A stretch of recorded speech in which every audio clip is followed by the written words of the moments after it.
এলাম যে এখানে কোনটা ভালো হবে আমাদের জন্য। তারা বলল যে, "তোমরা কাপল প্লেটারটা নিতে পারো।" পরে আমরা কাপল প্লেটারটা অর্ডার দিয়ে দিলাম। তো ৪০ মিনিট পরে এটা চলে আসলো এবং আমি মনে করছিলাম ২ টা একটা ট্রের মধ্যে থাকবে, বাট তারা ২ টা ট্রে দিছে। বাট সুন্দর।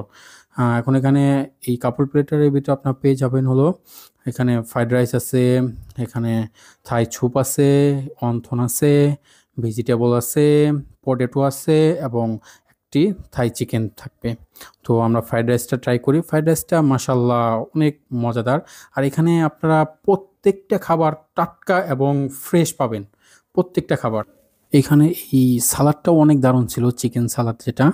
এবং এখানে যেটা আমার সবচেয়ে ভালো লাগছে সেটা হলো এই থাই স্যুপটা। থাই স্যুপটা মাশাআল্লাহ অনেক মজাদার ছিল। আপনারা আসলে অবশ্যই এটা ট্রাই করতে পারেন। এটা আলাদাভাবে অর্ডার করা যায়। তাদের মেনুতে আছে। বাট আমরা প্লেটার নিছি। ২ জন ছিলাম এর কারণে। ভিডিওটা ভালো লাগলে অবশ্যই আপনারা শেয়ার এবং লাইক করতে ভুলবেন না। আল্লাহ হাফেজ।